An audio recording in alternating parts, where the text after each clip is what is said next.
सल्ली अला रसूलिल करीम। अम्मा बाद। जावेद अब्दुल सत्तार साहब, साजिद अब्दुल रशीद साहब, साबिक कारपोरेटर हजरात, राजू गाइड, मौलाना अकील मोहम्मदी,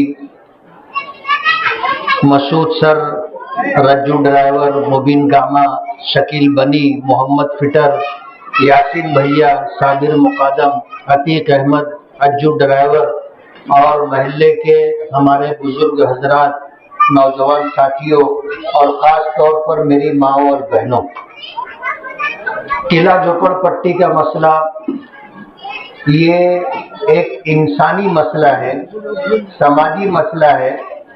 घर हर इंसान की बुनियादी ज़रूरत है।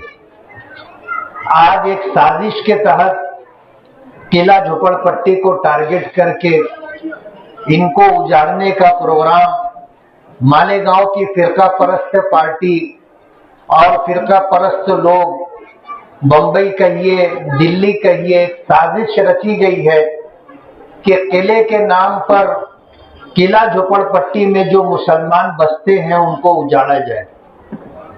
और ये लड़ाई आज से नहीं है, ये लड़ाई काफी पुरानी है।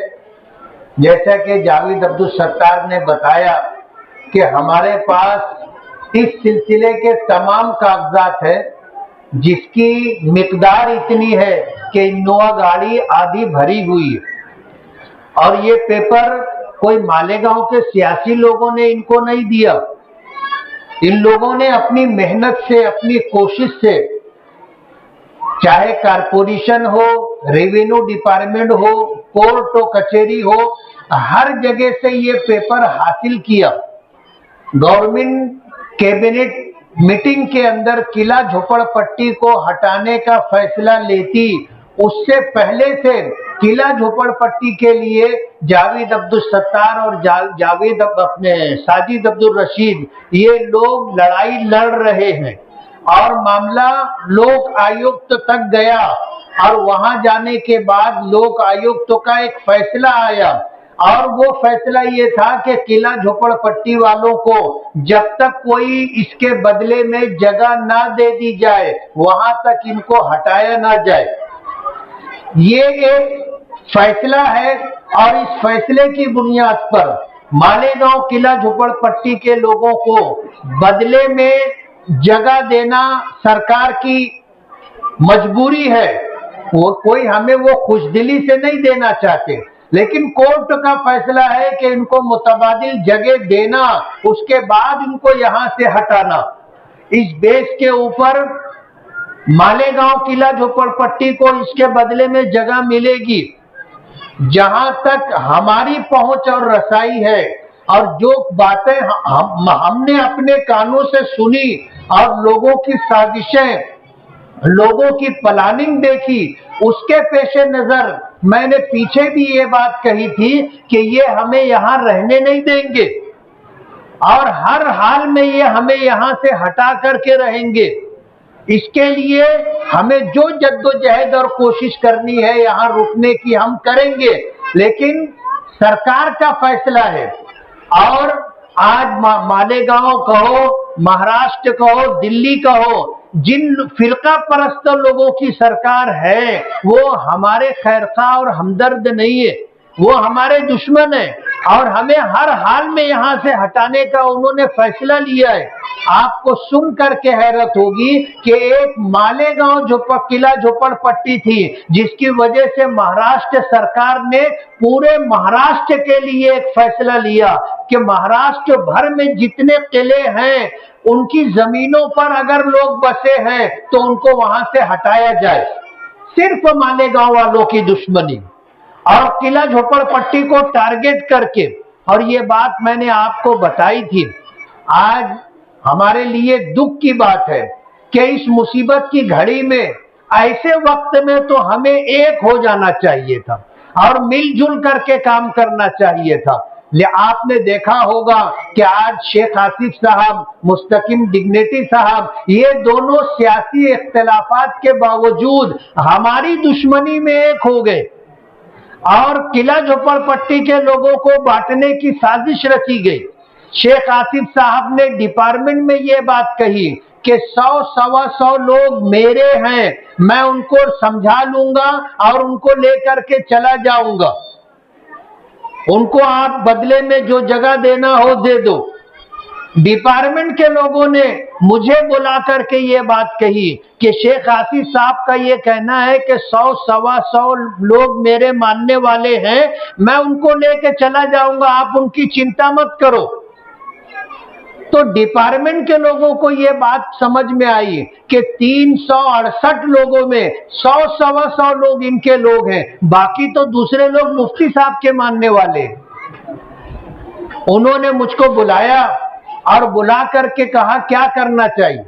मैंने कहा बस्ती के लोग घर कुल योजना में जाने के लिए तैयार नहीं है, आपको अगर उनको हटाना है, आप कहते हो कि हम तो सरकार के नौकर हैं, मुलाजिम हैं, अगर ऊपर से सरकार का ऑर्डर आएगा तो हमको तो उस ऑर्डर को मानना पड़ेगा, अमल करना पड़ेगा, तो आप इनको बदले में अच्छी जगह दो। और सबसे पहला प्रस्ताव मैंने ये रखा था कि ये जो सब्जी मार्केट है और उससे लग करके नदी तक जो जगह है, यहां पर आप इमारत बनाओ। परपंच प्रधान आवास योजना में आप यहां पर फ्लैट सिस्टम बना करके ये 368 लोगों को ऊपर फ्लैट दे दो और नीचे सब्जी मार्केट बना दो। और ये बात आज नहीं, साल भर पहले, बल्कि उससे भी ज्यादा, सूरज मांडरे साहब यहाँ कलेक्टर थे, उनको हमने ये बात समझाई और सुझाई थी, और उन्होंने इस मसले में इंसानी हमदर्दी की बुनियाद पर यह फैसला किया था कि किला और ये खंदक छोड़ करके जो बस्ती है उसको यहां से हटाया नहीं जाएगा, यहीं पर उनको जो है मकानात ऊपर नीचे बना करके दिए जाएंगे। उनका ट्रांसफर हो गया नए कलेक्टर के आने के बाद, और जो यहाँ कमिश्नर था गोसावी, उसने ये पूरी साजिश सिर्फ हिंदू मुस्लिम की बुनियाद पर रची कि यहाँ से मुझे सब मुसलमान है, गिने चुने इसमें जो है नीची जात के हिंदू हैं, तो सबको हटा दिया जाए। एक बाकायदा हमारे साथ साजिश की गई, प्लानिंग की गई। तो हमने पहला मुतालबा ये किया था, हमने दूसरा मुतालबा किया कि हमको बागे महमूद में जगह दे दी जाए, और मैंने अपने किला झोपड़पट्टी के साथियों से मशवरा किया था, तो वो लोग इस बात पर राजी थे कि बागे महमूद में अगर जगह मिलेगी तो हम चले जाएंगे।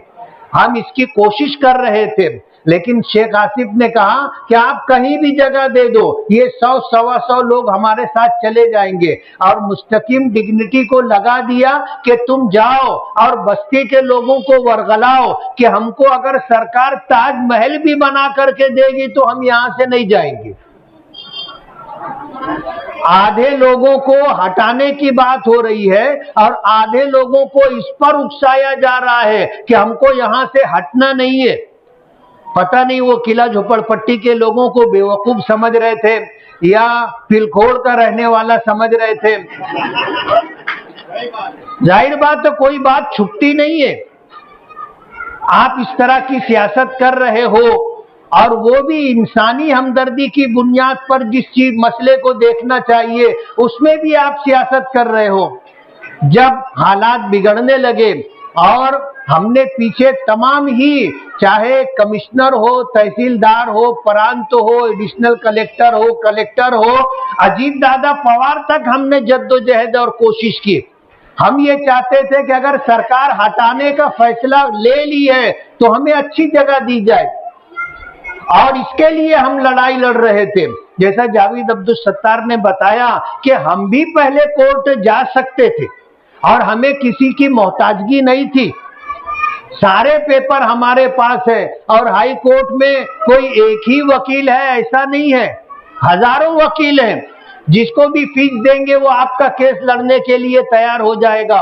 आखिर में जब हमें ये एहसास हुआ और इस बात का इशारा मिला कि अब ये इनकी चाहत ये है कि 133 लोगों को स्टे मिला है, बस ये घर बाकी रहे, बाकी सबका घर तोड़ दिया जाए, और उनके लोग आकर के बस्ती में घर घर जाकर गली गली घूम करके कहने लगे कि तुम सामान निकालो, घर टूटने वाला है।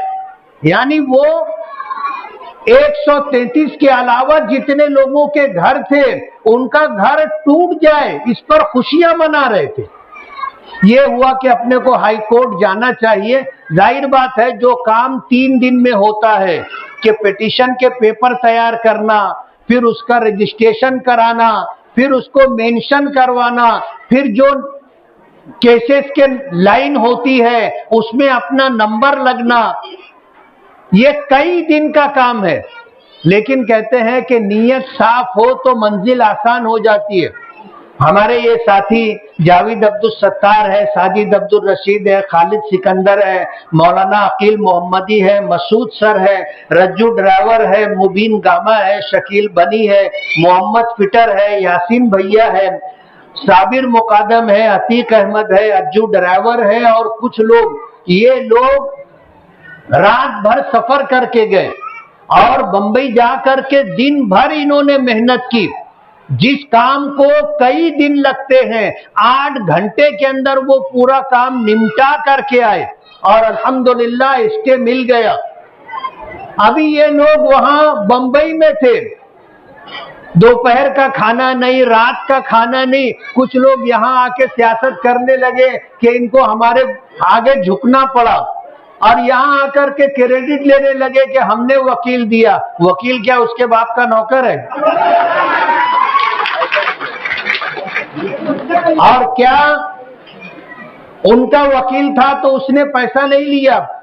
ये जावेद अब्दुल सत्तार और साजिद मुकादम, इन्होंने अपने बलबूते पर अपनी जेब से पैसा दे करके केस लड़ाए, बस्ती के लोगों से पैसा नहीं लिया। घर घर जा करके 1000, 2000, 5000 रुपया नहीं जमा किया। इन्होंने अपनी जेब से पैसा लगा करके केस लड़ाए। घर घर से 2500 रुपया उन्होंने लिया और ये उनका पुराना तरीका है। निहाल साहब मरहूम थे, वो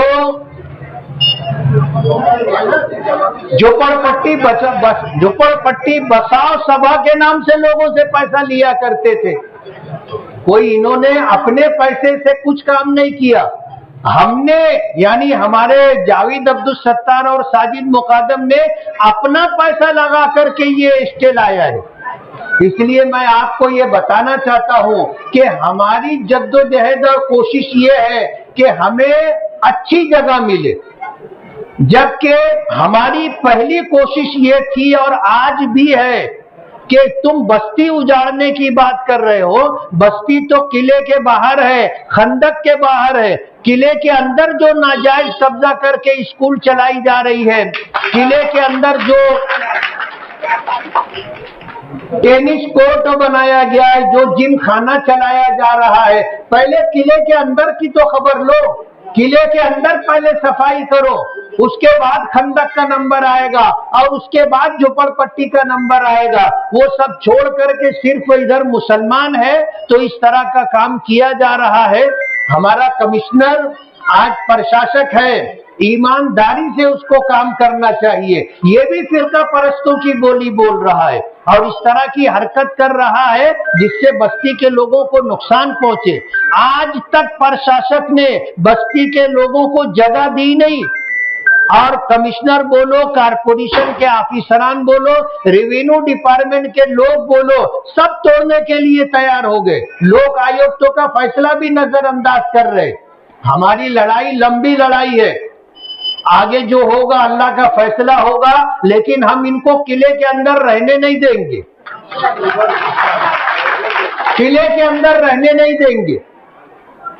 और जो हरकत ये हमारे साथ कर रहे हैं, जाहिर बात है एक घर बनाने में आदमी की जिंदगी लग जाती है और तुम आ रहे हो आनन फानन पूरी बस्ती उजाड़ दोगे।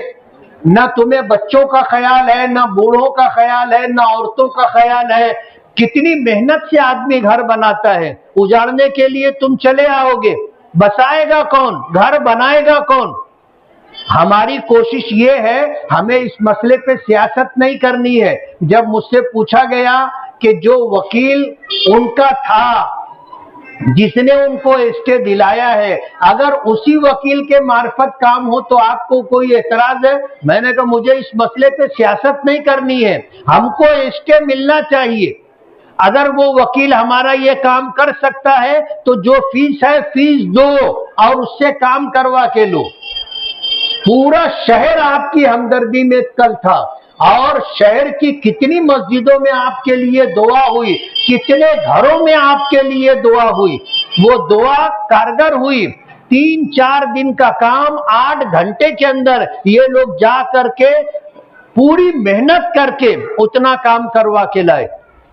आज तो लोग अगर खुदा ना खास्ता स्टे नहीं मिलता तो हम पर हंसने वाले खड़े थे, हमको नीचा दिखाने वाले खड़े थे। अल्लाह ने हमारी मदद की और मैं हमेशा कहता हूं कि अल्लाह की मदद हमारे साथ है और हमको दिखती है। ये देख लो आप, 8 घंटे में 4 दिन का काम हो गया। अल्लाह की मदद के बगैर नहीं हो सकता। इतना पेपर तैयार करने में कितना वक्त लगेगा आप सोचो। दुकान का है वो बोल रहे हैं ना, यानी जो पेपर अपने पास था उस पेपर को जेराक्स करा के कोर्ट में सबमिट करना था, उसका बिल 7,817 रुपये है। 1 पैसा उन्होंने नहीं दिया और जो वकील किया गया था उसका पैसा इन लोगों ने दिया। वो ऐसा बोल रहे, बोले वकील हमने दिया, बोले वकील हमने दिया, जैसे उनके बाप का नौकर है या पैसा उन्होंने फीस उन्होंने दी। ऐसा कुछ भी नहीं है। और जाहिर बात है हजारों वकील होते हैं काम करने के लिए। तो आज इस मौके पर मैं आपको ये बता दूं कि पीछे जो वो लोग कहते थे कि हमें 25 जून तक का स्टे ऑर्डर मिला है और यहां आकर के पटाखेबाजी की थी, अभी दोबारा कैसे उसी मसले में स्टे आया और वो 17 जून का स्टे आया। एक कोर्ट ऐसा कोई फैसला करेगी कि पहले 25 जून तक स्टे दी, फिर उसके बाद 17 जून का स्टे ऑर्डर आ रहा है। तो बेवकूफ बनाने का काम कर रहे थे। पीछे कोई स्टे मिला नहीं था, कोर्ट की छुट्टियां चल रही हैं। इन्होंने जो पिटीशन डाला था ये हुआ था कि जब कोर्ट शुरू होगी, फुलफिल तरीके से काम होगा तो उस वक्त तो तुम्हारी पिटीशन पर गौर किया जाएगा। 25 जून को आना, तो बोले स्टे मिल गया। बाद में इनको 17 जून का स्टे मिला और वही स्टे हमें भी 17 जून तक के मिल गया। 10 जून को बाकायदा इस पर कोर्ट में सुनवाई होगी। हम पूरी कोशिश करेंगे कि अच्छे से अच्छा, बड़े से बड़ा वकील लगा करके हम अपने मसले को कोर्ट के सामने रखें कि अगर सरकार ने हमको हटाने का फैसला किया है तो पहले किले के अंदर किले की सफाई की जाए और किले में जो लोग हैं उनको पहले हटाया जाए, बाद में किला झोपड़पट्टी का नंबर आएगा। और इसके लिए सारी तैयारी, पेपर वगैरह है। सुबह जब ये लोग मालेगांव पहुंचे तो काफी देर तक हम लोगों की मीटिंग हुई और ये हुआ कि हमें इसी हफ्ते में पीर, मंगल, बुध, जुमेरात बंबई जा करके वकीलों से बातचीत करके आगे की पूरी लाइन तय करना है और ये लड़ाई हमको पूरी ताकत के साथ लड़ना है और इसमें कोई सियासत नहीं करनी है। इंसानी बुनियादों पर हमको ये मुकदमा लड़ना है और हमें प्रशासक और कारपोरेशन में लड़ करके हमें घरकुल योजना में फ्लैट नहीं चाहिए, तो हमें कोई अच्छी जगह लेना है। उसके लिए हम लोगों की कोशिश रहेगी। पूरा शहर आपके साथ है और शहर के लोग आपके लिए दुआ कर रहे हैं। तो इंशाअल्लाह इस मामले में आपको कैसे राहत मिलेगी हम इसकी पूरी कोशिश करेंगे। मैं अपने उन तमाम साथियों का बहुत बहुत शुक्रगुजार हूं जिनका नाम मैंने 2 मरतबा लिया। चाहूंगा कि जावेद अब्दुल सत्तार और साजिद अब्दुल रशीद मुकादम का इस्तेकबाल हो।